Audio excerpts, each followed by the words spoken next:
If I could go back and have a word with my younger self about Neville Goddard, I wouldn't hand him a step-by-step guide to SATs. I wouldn't give him a 30-day mental diet challenge. I wouldn't tell him to revise every negative thought until his brain hurt.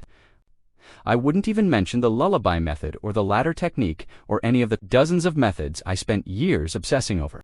I'd lean in and whisper, "You're treating the law like a magic spell, and that's exactly why it keeps failing you."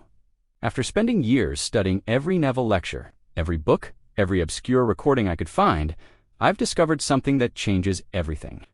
The reason your techniques aren't working isn't because you're doing them wrong. It's not because you need to visualize more vividly, or feel it more deeply, or persist longer. It's because you're doing them at all.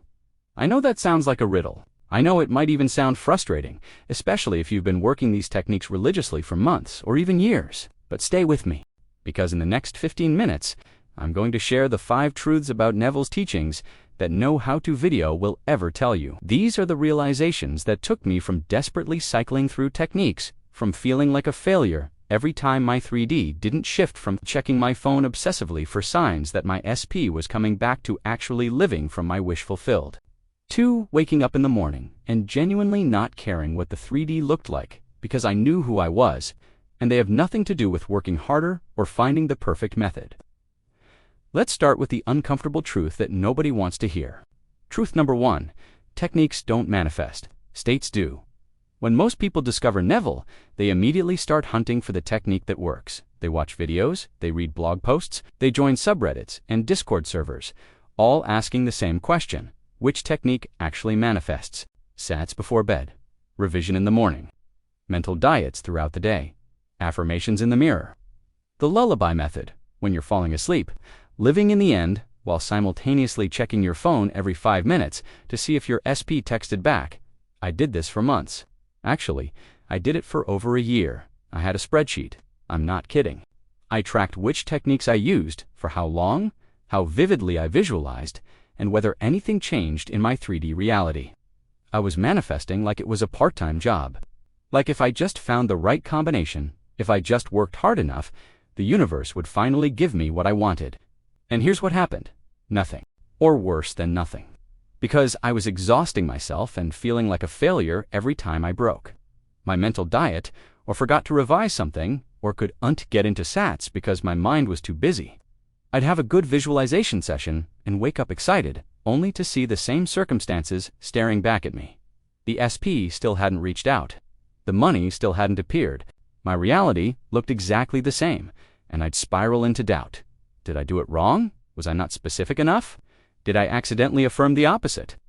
Then I read something Neville said in one of his lectures that stopped me cold. He said, "You do not attract what you want. You attract what you are, not what you do." What you are. That sentence haunted me for days, because I realized I'd been so focused on the doing, the techniques, the methods, that I'd completely missed the point. SATs isn't a magic ritual. Revision isn't a cosmic eraser. The lullaby method isn't a cheat code. These techniques are just training wheels to help you shift into a state of consciousness. And it's the state, not the technique, that hardens into fact. Think about it this way. If you're in the state of person desperately trying to manifest their SP, then that's what you're going to keep experiencing. More desperation, more trying, more waiting, more technique hopping. It doesn't matter how perfectly you visualize if you're visualizing from lack. You could do SATs for an hour every night with Hollywood-level clarity. But if you wake up and immediately check your phone to see if they texted, if you spend your day anxiously monitoring the 3D 4 signs, if you're white-knuckling your way through a mental diet, then you're not in the state of having. You're in the state of wanting. And the law doesn't care about your techniques. It only knows your state. The real question Neville wants you to ask isn't, am I doing SATs correctly? It's, who am I being right now? When you're the person who already has your desire, techniques become optional. You might still use them because they feel good, because they're enjoyable, but you're not desperately clinging to them, hoping they'll finally work. You're not performing them out of fear that if you miss a day, everything will fall apart. You're using them to enjoy what's already yours. The shift isn't in the method, it's in the identity. I'll give you a personal example. There was something I wanted to manifest for years. Years. I tried every technique. I did SATs religiously. I revised. I did mental diets so strict, I felt like I was walking on eggshells in my own mind. Nothing. Then one day, I just stopped. Not because I gave up on my desire, but because I stopped trying to manifest it. I stopped checking if it was here yet. I stopped asking when and how. I just assumed it was already mine and went about my day. No techniques, no effort, just the quiet knowing that it was done. And within a week, circumstances I couldn't have orchestrated in a million years fell into place, and that desire showed up in my 3D. So naturally, I almost laughed. The technique didn't manifest it. The state did. Truth number 2, the 3D is a mirror, not a battleground. Here's where most people get stuck, and it's the reason they keep abandoning Neville's teachings after a few weeks or months. They do their SATs, they feel it real. They fall asleep in the feeling of the wish fulfilled. They wake up the next morning, check their phone, check their bank account, check whatever evidence they're looking for, and nothing. The 3D looks exactly the same. The SP is still silent. The bank account still shows the same number. The job offer hasn't come, and immediately the mind starts arguing. See, it didn't work. Maybe I didn't believe hard enough. What if I'm not doing it right? Maybe I need to try a different technique. And just like that, you're right back in the old state. The state of doubt, of lack, of searching for proof. You've just undone everything. But here's what Neville actually meant when he talked about the 3D world. He called it a shadow of consciousness, a mirror, a reflection of your inner state, and you cannot change a mirror by shouting at it. When you look in a bathroom mirror and you don't like what you see, maybe your hair is messy or you have something on your face. You don't grab the glass and try to rearrange the reflection. You don't argue with the mirror. You don't beg it to show you something different. You change yourself, and the mirror has no choice but to reflect it back. Your current 3D circumstances are nothing more than the reflection of your old state. Old assumptions, old beliefs, old identity. They're showing you who you were, not who you are. They're already dead, even if they're still showing up in the mirror. This is why Neville told his students to stop reacting to their senses. Not because the 3D doesn't exist, not because you should ignore reality, but because reacting to it is like arguing with yesterday's weather. It's already done. It's already the past. It has no power over your present state unless you give it that power. I remember when this finally sank in for me. I was manifesting something specific, something I wanted badly, and one day, the complete opposite seemed to show up in my 3D, the exact thing I didn't want. My old self would have panicked, would have assumed I'd messed up or manifested the wrong thing or that the law didn't work. But instead, I just didn't care. Not in a bitter way, not in a "I'm pretending this doesn't bother me" way. I genuinely didn't give the 3D the power to tell me who I was anymore. I looked at that circumstance and I said to myself, that's cute. That's the old mirror catching up. But I already know who I am. I already know what's mine. This changes nothing, and I went about my day from the state of already having what I wanted. And within days, not weeks, not months, days, everything shifted.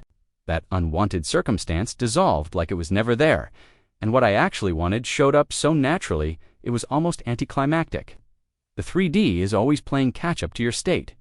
It's always reflecting where you were, not where you are. Stop fighting it. Stop checking it like a scoreboard. Stop giving it the power to confirm or deny who you are.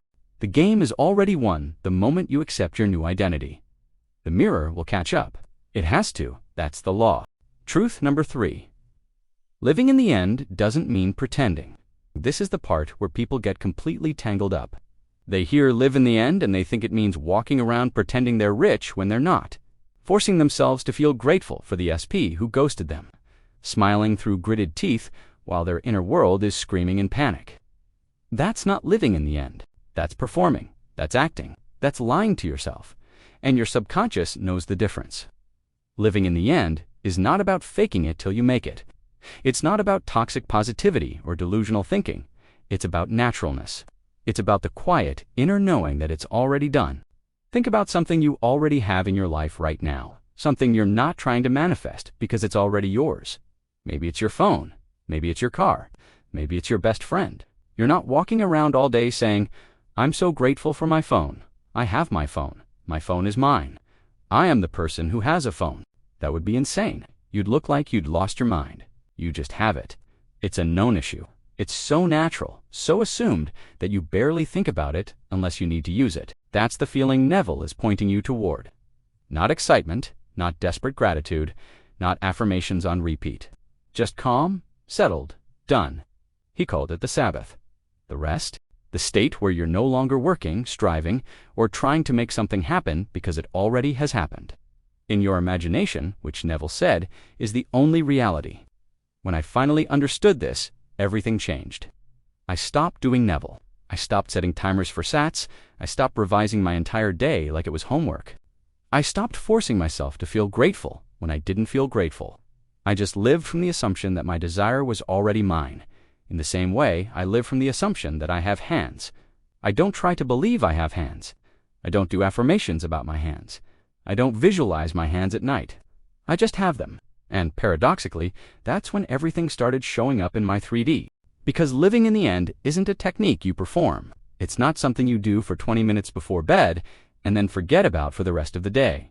It's a state you occupy, and you can't occupy it by force. You can't try to live in the end any more than you can try to relax. The moment you try, you've left the state. This is why Neville said, assume the feeling of your wish fulfilled and continue in that assumption. He didn't say, work really hard to convince yourself. He said, assume it, like you assume you have a name, like you assume the sun will rise tomorrow. It's not effort, it's acceptance. Truth number 4, your inner conversations are the real technique. If I had to give you one practice, just one thing to focus on that would change your manifesting game forever, it wouldn't be sats, it wouldn't be visualization, it wouldn't be revision or affirmations or the lullaby method. It would be this: watch your inner conversations. Neville said this over and over in his lectures, but it's the teaching that gets the least attention because it's not sexy. It's not a 10-minute bedtime ritual. It's not a quick fix. It's moment-to-moment awareness. Your inner conversations are the sentences you tell yourself all day long, the silent narrative running in the background of your mind, the story you're constantly telling yourself about who you are, what you have, and what's possible for you. And most people have no idea how destructive theirs are. Why hasn't it happened yet? What if I'm doing this wrong? I hope this works. I need to manifest this. Maybe I'm not good enough. What if they never come back? I've been trying for months and nothing's changed. Every single one of those sentences is an affirmation. Not of what you want, but of lack, of separation, of being the person who doesn't have. You could do the most perfect SAT session in the world, but if you spend the other 23 hours of the day having conversations with yourself that imply you're still waiting, still hoping, still needing, then you're just reinforcing the old state. Neville wasn't asking you to police every thought. That's exhausting and impossible. He was asking you to notice the story you're telling yourself about who you are and what you have, because that story, that constant inner dialogue, is what's actually creating your reality. When you're truly in the state of the wish fulfilled, your inner conversations shift automatically. You stop saying, I hope, and start saying, I know. You stop asking when, and start noticing how natural this feels. You stop narrating from lack, and start narrating from having. I started paying attention to this, and it was shocking. I thought I was doing Neville because I was visualizing before bed, but the other 23 hours of the day, I was narrating a story of lack. I wonder if it's working. Maybe I should try a different technique. I really need this to happen. Every single one of those thoughts was an affirmation of the old story. The story of me as the person who didn't have what I wanted. So I made one simple change. Whenever I caught myself in a conversation that implied separation from my desire, I gently redirected. Not with force, not with shame, not with, I shouldn't think that. Just a quiet, no, that's the old story. What's the truth? And the truth was always the same. It's already done. I already am who I want to be. I already have what I want to have. At first, I had to redirect constantly. My mind was so habituated to the old story that it would slip back into it dozens of times a day. But I just kept gently bringing it back. Not fighting, not forcing, just redirecting. And over time, the new story became more natural than the old one. My default inner conversation shifted from lack to having, from hoping to knowing, from seeking to possessing. That shift in inner conversation is worth more than 1,000 SAT sessions. Because your inner conversation is the real technique. It's what you're doing all day, every day, whether you realize it or not. And if your inner conversations don't match your wish fulfilled, then all the bedtime visualization in the world won't help. Truth number 5. The Sabbath is your only job, the final truth. And this is the one that freed me completely, is this. Your only job is to rest in the wish fulfilled. That's it. That's the entire law. Neville called it the Sabbath. The seventh day, when God rested because the work was complete. And he didn't mean it metaphorically. He meant that once you've assumed your desire is yours, your work is done. The only thing left to do is rest in that assumption. Not hope, not try, not effort, rest. But here's where people get confused. They think rest means sit back and do nothing, wait passively for the universe to deliver. Check the 3D every day to see if it's here yet. That's not rest.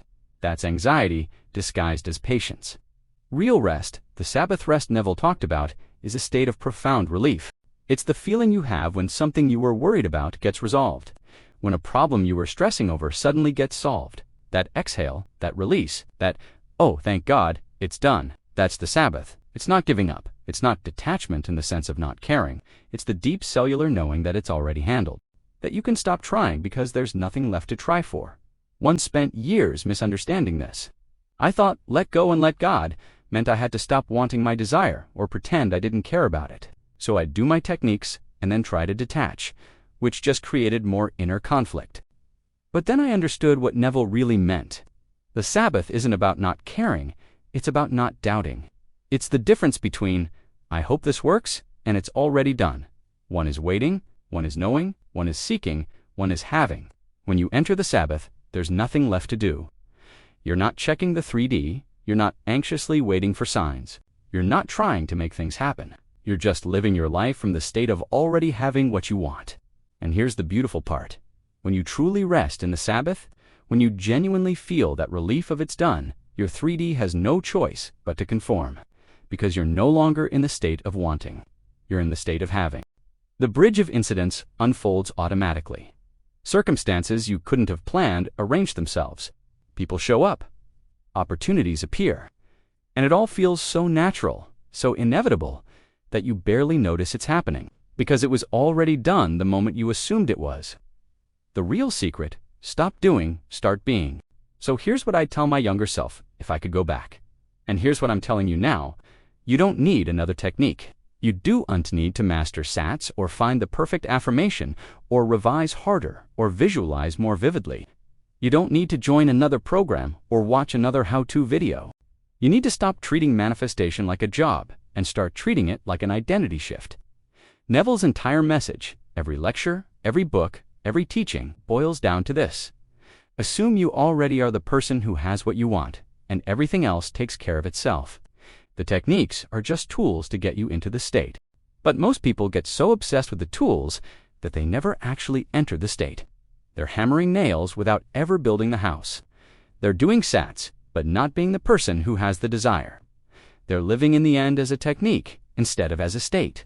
They're checking the 3D foolproof instead of resting in the Sabbath. So ask yourself right now, who would I be if I already had my desire? Not how would I act, not what would I do, not what techniques would I use. Who would I be? Would you be calm? Would you be certain? Would you stop checking your phone every 5 minutes? Would you stop looking for signs? Would you stop asking when and how? Would you stop worrying? That version of you already exists. Not in some distant future. Not after you've done enough techniques or accumulated enough proof. Right now, in your imagination, which Neville called the only reality, and the moment you stop trying to become that person and simply assume you already are them, everything changes. Not because you did a better technique, not because you finally did sats correctly, but because you stopped being the person who needs one. Let me recap the 5 truths that change everything. 1. Techniques don't manifest, states do. It's not about what you do, it's about who you are. The law doesn't respond to your actions, it responds to your state of consciousness. 2. The 3D is a mirror, not a battleground. Stop fighting with yesterday's reflection. Your current circumstances are just showing you your old state.